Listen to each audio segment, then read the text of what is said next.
Se você sente que não avança, este pode ser o motivo. No início da carreira, li muitos livros de autoajuda, tudo o que encontrava, mas minha vida não mudou. Este vídeo é sobre o porquê disso e, mais importante, o que fazer. Se você pensa em, sabe, escalar uma montanha, muitos acham que existe, tipo, qual é o caminho perfeito para subir a montanha.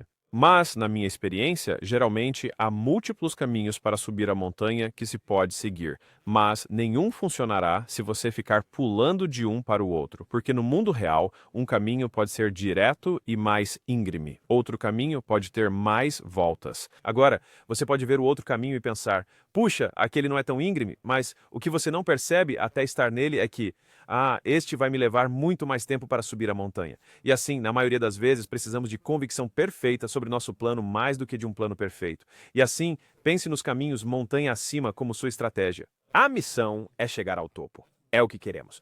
Mas a estratégia é como priorizamos recursos para lá, certo? Sua capacidade de executar, trilhar e manter o caminho é o que determinará seu sucesso, muito mais que o próprio caminho, desde que seja sensato. E o que descobri é que a maioria das pessoas tem uma ideia bem decente do que fazer. Vou te dar outra analogia. Então, se eu dissesse, ei, você precisa entrar em forma, mesmo sem saber nada sobre isso, você provavelmente tem uma ideia de que deve parar de comer porcaria e se mover mais. E se estiver tentando ganhar músculo, provavelmente deve levantar pesos. E se quiser ficar maior, deve aumentar esses pesos ou repetições. Você provavelmente diria, eu já sabia disso. Mas as pessoas não fazem isso. E o problema geralmente é, quero ter o plano perfeito. Mas se você fizesse só isso pelos próximos 3 anos, estaria muito melhor que a maioria. E essa foi uma grande percepção que tive, essa superanálise de qual é o plano perfeito. Eu chamo de falácia da escolha perfeita. Esperamos pelo caminho ideal. E este empresário de 5 milhões não tem a ver com você. Acontece em todos os níveis, né? A montanha só cresce. Mas é o mesmo conceito. E então, para mim, houve um período na minha vida antes de eu começar a ganhar muito mais dinheiro, onde eu tinha 9 negócios diferentes, certo? E eu era CEO de 9 negócios e não estava ganhando dinheiro. Agora tínhamos receita, mas por estar sobrecarregado, não conseguia focar em nada e mal conseguia manter a cabeça acima da água. Eu tinha, sabe, uma agência odontológica, uma de quiropráticos, meu negócio de lançamentos. Eu viajava, estava em cidades diferentes, toda semana fazendo-os, e 6 academias funcionando. Eu estava tão sobrecarregado, estressado demais. E assim, a maioria das pessoas não consegue executar. E o que eu pensava na altura, olhando para trás, é óbvio, e talvez você ouvindo seja óbvio, mas por alguma razão, é como o ditado Yiddish. Seu nariz está a um palmo da boca, mas você precisa que alguém diga que seu hálito cheira mal.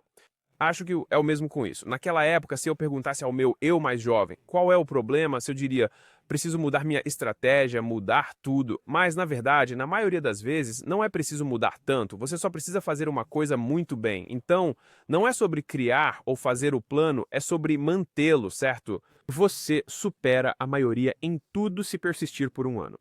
Se aceitar ser ruim em algo por 100 dias seguidos, você vence a maioria das pessoas na maioria das coisas. O nível de excelência nunca esteve tão baixo e a maioria da sua concorrência desiste ao primeiro sinal de dificuldade. O primeiro impasse na montanha onde não entendem de imediato porque nunca souberam o que é o esforço. E assim, você ter que descobrir algo, o desconhecido é a parte difícil. O difícil é descobrir como, e assim as pessoas pensam, devo mudar de rota, pois conheço o caminho até aqui. Então, você pode chegar até aqui na montanha e estar neste caminho e pensar, eu poderia fazer este ou este ou este. Mas a questão é que geralmente você tem que descer e depois ir para o outro lado e então subir de novo, certo? Então, é bem mais demorado ficar mudando de caminho. Mas não pensamos nisso, pois este caminho vemos. Já andamos por aqui, já vemos o pé da montanha, já vemos o caminho até aqui. Mas então daqui ficamos presos de novo. E assim continuamos, sabe? Subindo de nível e indo do nível 1 para o nível 2, nível 3 bem rápido. Porque já vencemos esses chefes antes. Mas aí você chega ao nível 4 de novo e fica preso. E tem que superar o período de não saber o que está fazendo. Levei muito tempo para entender isso. A parte de não saber é a difícil e é onde as pessoas desistem. Não é geralmente preciso trabalhar mais duro. Claro, há quem seja fraco e perca ali, mas na maioria das vezes, quando falo com empresários, não é aí que perdem, é porque não sabem o que fazer e então pensam, vou mudar minha estratégia em vez de perceber que saber o que fazer é a estratégia. E assim, a maioria das estratégias funciona. Então, quero reforçar isso. Um equívoco no negócio é que há um segredo, certo? Há muitas formas de vencer.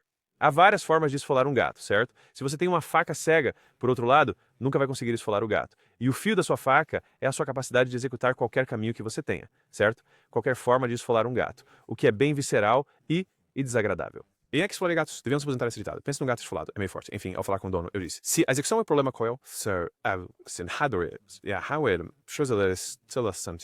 esse é o problema superficial. Você não faz o que sabe que deveria. Por baixo disso, a questão é: por que não acontece? Vejo isso como uma combinação de duas coisas. Uma é cultura, a outra é talento. Vou explicar ambas de forma mais operacional para não serem só chavões, ok? Então, o que é cultura?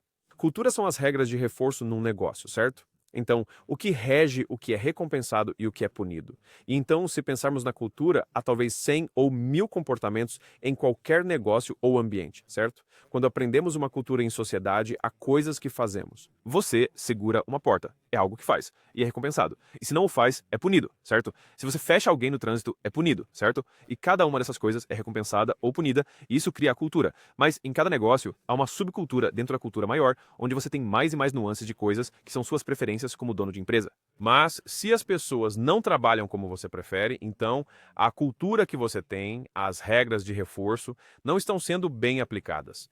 E a forma de reforçar a cultura é quem você contrata e quem você demite.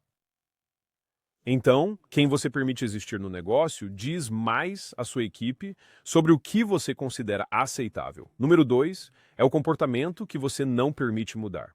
Então, se alguém faz algo bom e você não recompensa, eles aprendem que não são recompensados por fazer aquilo.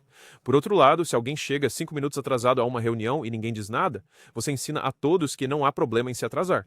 E assim, o primeiro problema com o negócio dele era que provavelmente havia uma cultura de não performance, e temos que ser muito específicos sobre o que faz alguém não performar.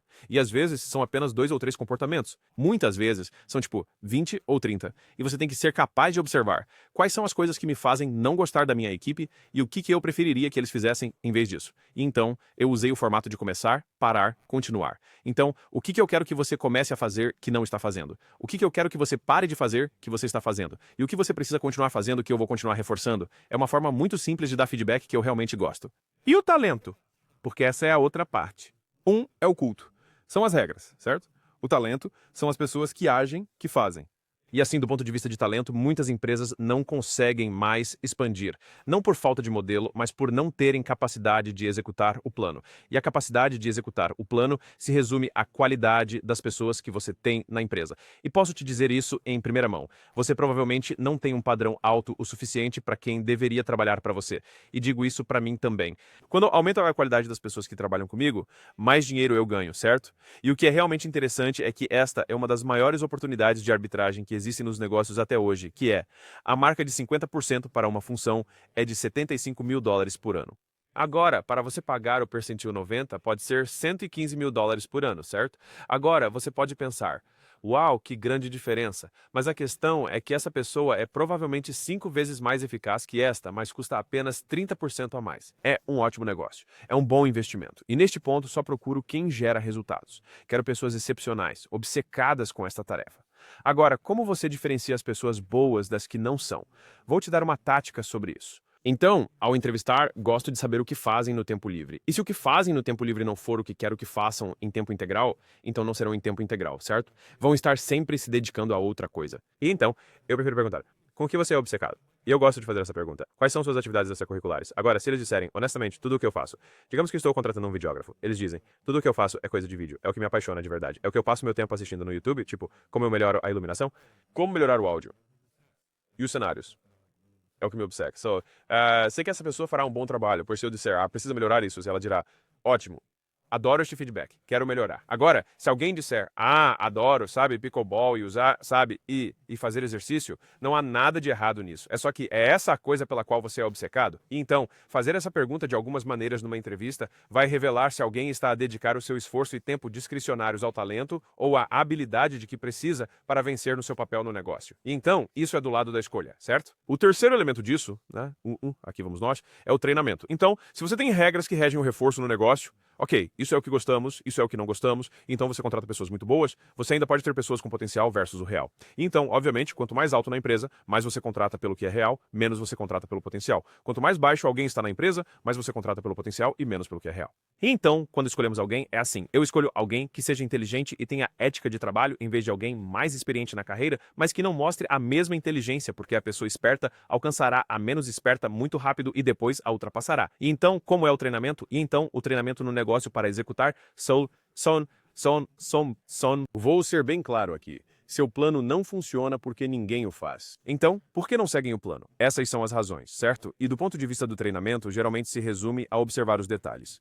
Vou lhes contar uma história sobre isso. Eu estava em reunião com outra empresa, uma de vendas de energia solar que faturava muito, um negócio grande e de sucesso. E o fundador me dizia que tinham dificuldade em desenvolver uma liderança de vendas na empresa. E ele disse que fizeram um offsite e criaram seus 6 pilares de liderança de vendas. E era tipo responsabilidade, gestão de tempo, blá blá blá blá, certo? Tinham tipo 6 coisas, não lembro quais eram. E ele disse que depois do evento de 2 dias, onde todos se reuniram e concordaram com esses princípios, eles voltaram e ninguém mudou seu comportamento. E eu disse, ok, bem, o que é responsabilidade em termos de comportamento? O que é, tipo, me mostre o que faz quem cobra responsabilidade.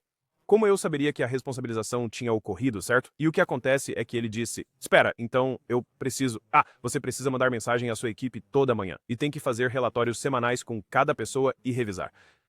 E você precisa, no fim das contas, dar os parabéns a quem se saiu bem e depois perguntar a quem não se saiu bem com o que estavam lutando, então treiná-los em como melhorar essa habilidade. Ele certo, diga isso, não diga responsabilidade. Ninguém sabe o que significa. Temos que traduzir essas grandes palavras em ações menores desejadas. E aí é fácil dizer, ei, você não fez estas 4 coisas em vez de você não responsabilizou alguém, porque eles pensam, não sei, achei que eu estava responsabilizando, pois temos definições diferentes para a mesma coisa. Se isso parece mais sutil, adivinha só? Bem-vindo aos negócios, certo? São habilidades que você precisa desenvolver 1 hora, porque mudar de estratégia sem parar nunca vai te levar ao topo. Tudo o que você vai fazer é continuar descendo daqui para este, e talvez chegue aqui, e então você muda e vai para cá. E assim, cada vez você está desperdiçando todo o esforço extra de ficar trocando de caminho, em vez de dizer, o problema que eu tenho é talento, o que significa que preciso recrutar melhor. O problema é a cultura, o que significa que tenho que mostrar aos meus líderes como punir e recompensar o comportamento no negócio. Estamos a contratar, mas não são produtivos, então precisamos melhorar o treino, em vez de só dizer, todo mundo é péssimo, certo? E assim, muito sucesso vem de persistir tempo suficiente para cometer os erros necessários para realmente descobrir. Caso contrário, você fica começando do zero todo mês, e você pode vencer 99% das pessoas sem ser mais inteligente ou sortudo, mas estando disposto a suportar dor e incerteza por mais tempo. É o caminho da montanha. Ei, pessoal, rapidinho, se querem um guia para subir a montanha, este é o roteiro gratuito de escalada de 100 milhões. O roteiro de escalada de 1 zilhão.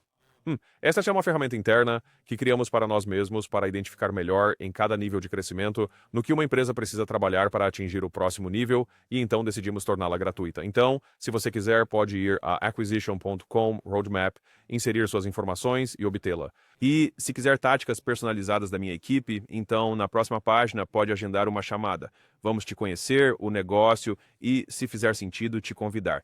Nesse ponto, nos encontraríamos pessoalmente e diríamos, olha, estas são as coisas que achamos que vão destravar seu negócio agora. São as que podem ajudar a reduzir a incerteza no caminho em que você já está. Então, ei, olhe em volta. Sabe, aqui está uma broca para atravessar a rocha, né? Em vez de dizer, temos que reinventar o negócio. Porque, na maioria, só precisamos fazer o que fazemos um pouco melhor, diferente, e assim, destrava o caminho da montanha para você ver. Então, clique no link e, talvez eu te veja em Vegas.